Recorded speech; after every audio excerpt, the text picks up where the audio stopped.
La commune de Boycon, département du Zou, a servi de cadre les 17, 18 et 19 février 2021 à la deuxième édition des ateliers de la démocratie. 3 jours de formation pour renforcer la voix et la participation des jeunes et des femmes à la démocratie à travers le plaidoyer et l'inclusion dans le dialogue. Mise en œuvre par le réseau des femmes leaders pour le développement, en partenariat avec Social Watch Bénin, USBWA, Women Ed Tech et CESPO, avec le soutien technique et financier de l'ambassade des États-Unis d'Amérique près le Bénin.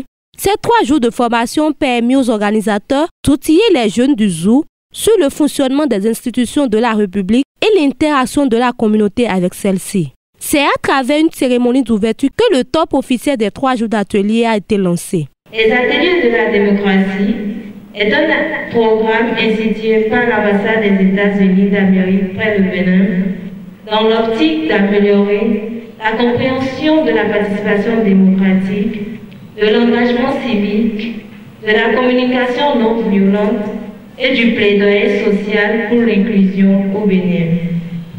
Ce programme vise donc à éduquer, encourager et renforcer la capacité des jeunes à participer de façon active aux prises de décision qui se font dans leur pays pour une bonne démocratie. La semaine dernière a accueilli à Aplaoui la 6e vague de cette formation pour le compte du département du Koufou. Cette semaine, c'est au tour du département du Zou de bénéficier de la 7e vague de cette série de formations. Nous saluons le chef du 2e arrondissement de la ville de Boycon et son équipe d'avoir accueilli le projet et accepté que sa fille abrite à Demodo. C'est une joie immense de prendre la parole au milieu de vous. En temps normal, je devais être aussi apprenant comme vous. Sauf que nous autres n'avions pas fait la théorie, nous sommes allés directement à la pratique. Qu'est-ce que je veux dire par là? Je suis chef d'arrondissement. C'est la pratique, l'exercice de la politique. Et tout ce que je viens d'entendre ici m'a séduit. C'est ce que nos grands professeurs nous avaient enseigné à la FADESP, pour ceux qui ont la chance de faire le droit. Et déjà, en 3 jours, vous serez capable de répondre à certaines questions. Je vois que ce que vous faites ici, très bonne chose. On en apprendra beaucoup. On en a appris et on en apprendra toujours. Ceux-ci, ils vont franchir les étapes. La pratique, la théorie et puis après la pratique. C'est une très bonne chose. Pour le compte de la première journée, c'est Audrey Gouroué et Dieudonné Agompé qui ont entretenu les participants sur la Constitution et l'interaction du citoyen avec la Cour constitutionnelle, le fonctionnement du pouvoir exécutif et l'interaction du citoyen avec le président de la République et son gouvernement. C'était également pour les participants une occasion de s'imprégner du fonctionnement du pouvoir législatif et l'interaction du citoyen avec le Parlement, le fonctionnement du pouvoir judiciaire et l'interaction des citoyens avec les cours et tribunaux. Le pouvoir exécutif, organe politique et administratif de l'État, chargé de l'exécution de la politique publique et des affaires extérieures.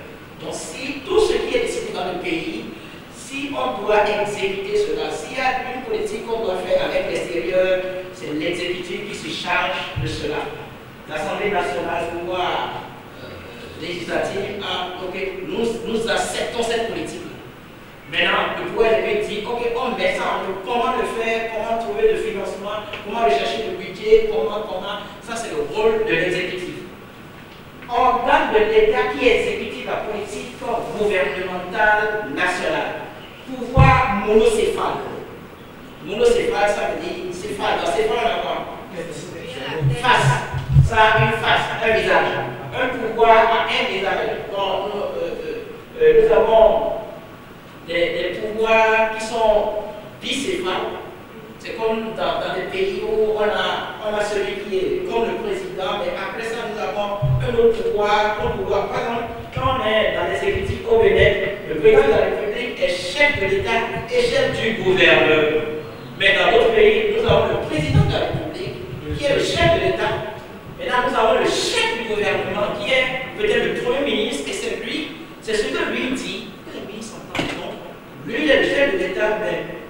politique qu'on va mener contre le ministre, ça c'est la deuxième phase qui est le Premier ministre. Il faut rappeler que l'Assemblée nationale partage, selon la question, le rôle législatif avec le pouvoir exécutif. Ah oui, là je pense que c'est clair pour nous. Quand l'initiative de loi vient du Parlement, elle est appelée. D'abord oui.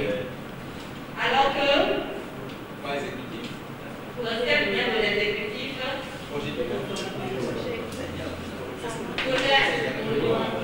quand je dis pouvoir législatif, je parle de quoi? Et quand je dis exécutif, je parle de quoi? C'est clair maintenant. Le tribunal de commerce connaît en premier et dernier ressort des affaires commerciales d'une valeur marchande de moins de 5 millions de francs CFA en principal. Vous m'avez écouté? Dites-moi, moi je veux savoir, c'est quoi premier et dernier ressort? Ce tribunal connaît en premier et en dernier ressort. Fonctionnement du pouvoir judiciaire et l'interaction du citoyen avec les cours et tribunaux. Comprendre la décentralisation et l'interaction du citoyen avec le conseil communal. Le processus électoral et l'implication des citoyens dans les élections, et de même que le fonctionnement de la police et l'implication des citoyens dans la production de la sécurité.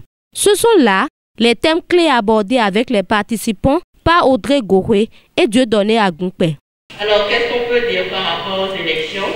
Au nom des paramètres de la démocratie, les élections occupent une place de choix. Et en vertu de l'importance que revêtent les élections, il y a un certain nombre de normes qui les encadrent. Et au Bénin, les élections sont encadrées entre autres par la Constitution et le Code électoral.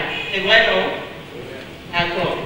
Et comment fonctionne ce processus et quel est le rôle des citoyens dans ces élections, dans la tenue crédible de ces élections-là, que nous allons partager ensemble? De la même manière, au niveau étatique, nous avons le Parlement, nous avons le pouvoir exécutif, nous avons le Parlement. C'est de cette même manière que le Conseil communal représente, c'est comme les députés. Et c'est eux qui valident. Donc, quand on parle de Conseil, c'est comme l'Assemblée des députés et ceux qui décident, c'est ça qui donne la feuille de route pour la mairie. C'est à cause de ça souvent on parle de la participation citoyenne.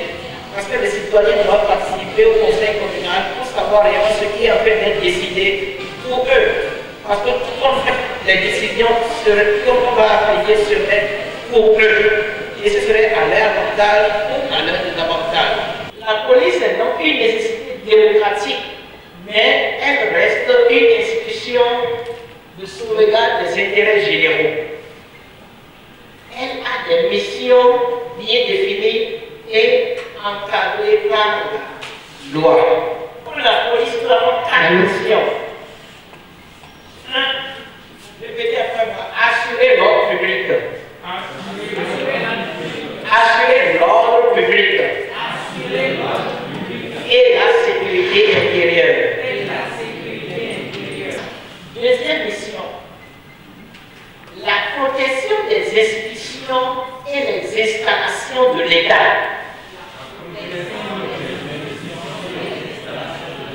C'est-à-dire que s'il y a une institution de l'État quelque part, la police a pour mission de les protéger pour qu'il n'y ait pas de violence et pour qu'on touche les institutions. Parce que toucher à l'institution étatique, c'est toucher à l'État, c'est toucher au pays même.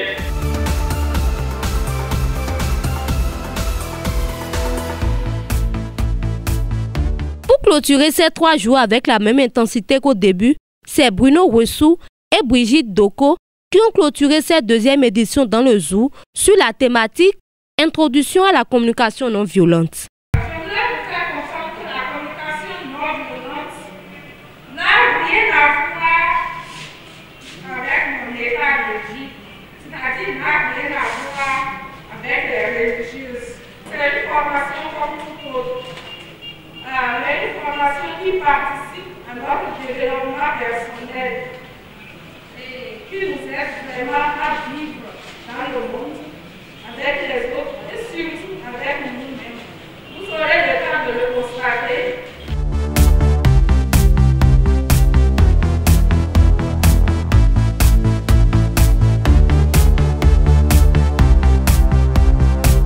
devez savoir que la paix sociale est l'apanage de chacun de nous, pas seulement des politiques. Même si c'est la politique en premier, c'est toujours nous qui passons nuitamment ou clandestinement pour graisser des pattes à des jeunes souvent désœuvrés et qui ont besoin de quelques billets. Vous voyez, préservons cette paix sociale-là, préservons notre démocratie et préservons notre jeunesse. En cela, les politiques que nous sommes avons d'autres responsabilités. Mais que sera l'arbre sans ses racines? Nous avons la chance, c'est la jeunesse qui est la racine aujourd'hui du pays. Et j'espère que par les temps qui courent, par les temps de grande excitation politique, où on n'arrive plus à écouter l'autre, où on ne fait que parler, parce que chacun veut avoir une opinion politique, j'espère que par ce temps-là, vous allez vous distinguer.